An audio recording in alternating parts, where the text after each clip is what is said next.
Hello, everyone. Welcome to the Concern Podcast, where we unpack political, social, economic, and cultural stories shaping our world. I am Emmanuel Taban. Now, a very interesting story.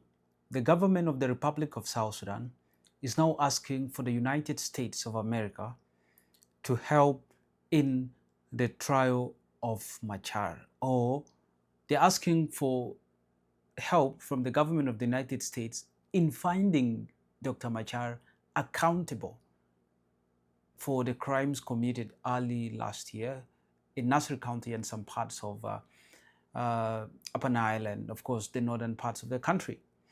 Now, this is a very interesting story. In a letter that was dated on the 12th of May, if you may remember, last year, I think it was about mid last year, when the government of the United States of America or the Trump administration started imposing a lot of issues to do with deportation of illegal immigrants. And there were some immigrants from some third world countries that were deported to South Sudan, some from Mexico, Vietnam, Cuba, I think. They were deported to South Sudan. And from that time, South Sudan became so much popular. It was everywhere on the news, and the country was forced to accept like illegal immigrants from the United States, and people were saying South Sudan is becoming a dumping ground, and it wasn't only South Sudan that the United States of America or the Trump administration had wanted to actually deport these illegal immigrants.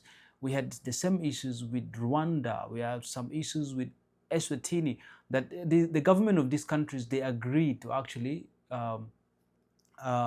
accommodate these illegal immigrants.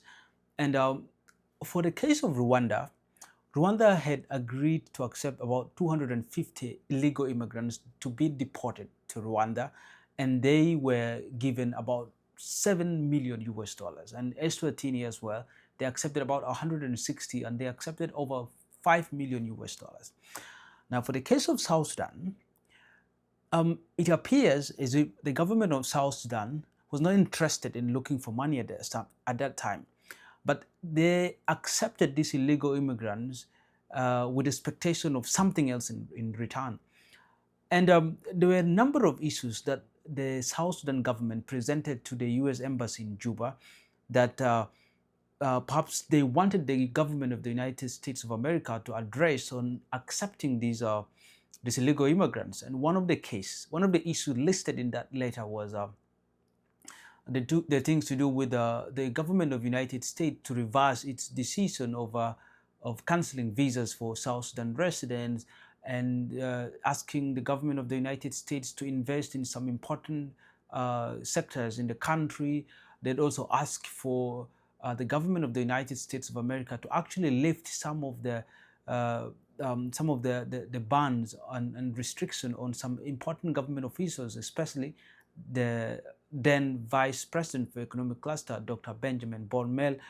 And the other interesting thing that they addressed in that letter was asking for help from the government of the United States of America in finding Machar accountable for the crimes that were committed. Now, all other issues that were addressed, I mean, I don't have any problem with them, but the major one was asking for the government of the United States of America, a foreign government, to help in finding Machar accountable for the crimes committed in Nasiir. This is a very interesting thing that I discovered.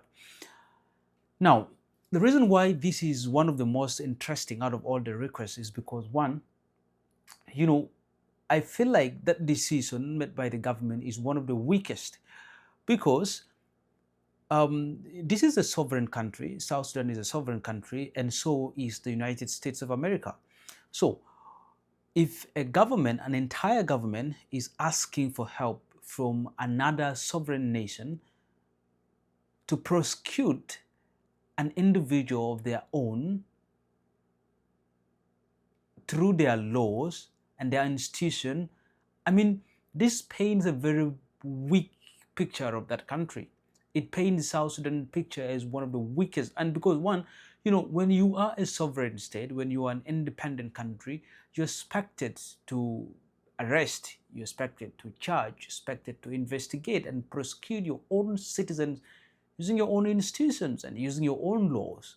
So therefore, asking for help from the government of the United States in helping the prosecution process or in finding Machar liable for the crimes committed in Nasiir would, one, change the entire case. One, this will help people actually look at this case in a different angle. One is that the case will entirely appear as a political witch hunt. It will appear as if it is a politically motivated case, because you cannot ask an international body, or a different country, to help in your domestic affairs. In prosecution, South Sudan is a sovereign state. It has its own laws.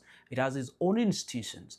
And therefore, we expected that this country runs its own affairs through its own laws. So asking the government of the United States to help in this process makes this case entirely a political witch hunt, just like how the supporters of Machar indicated. And number two is that, institutions of government, when we do have institutions like the judiciary, and if they are carrying out a process or a case just like the one of Machar, people expect that this case be carried out on the basis of a good justification, and that when this court issues a final verdict on the very case, people are able to see that there is a reality that, people are able to see beyond doubt that indeed Machar had committed the crimes in Nasiir, or he did not. And therefore, if we ask for the United States to come and intervene in this case and help the entire prosecution, people would obviously just perceive it as one that is meant to create international pressure and to help, get the help from the United States to take out Machar from the political space of the country.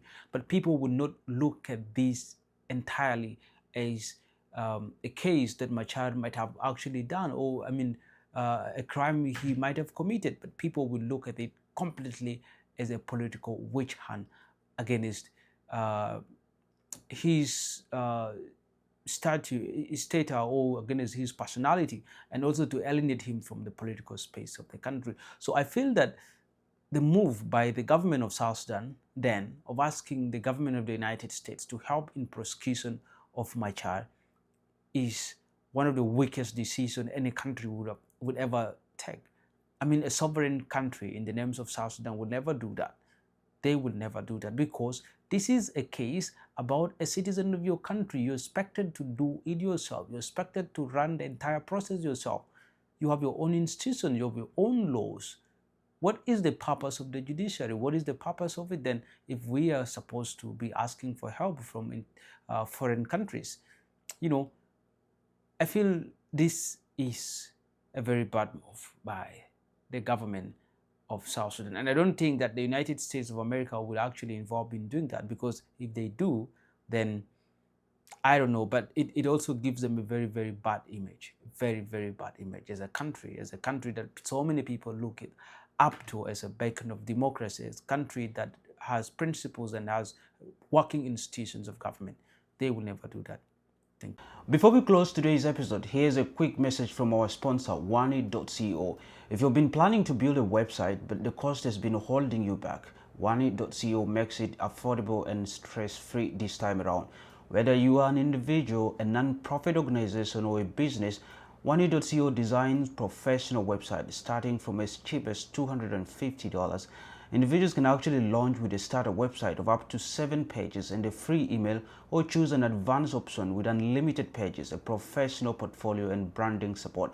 For non-profit organizations, they can select flexible packages from basic websites to premium solutions with e-commerce features and ongoing support. And for business companies, Wanit.co delivers company-ready website with hosting, staff training, and multi-link options, and online stores. And the best part of it is actually that you can build your dream website within your budget. Wanit.co is an affordable, accessible, and professional partner. And to get started, you can actually visit Wanit.co or email them at info@wanit.co, or you can get in touch with them through their WhatsApp number at +1 226 504 3322. One.co, proudly affiliated with Jobs to Apply. And if you're wondering of what I'm talking about, here are some samples of website created by One.co. You can see them right here.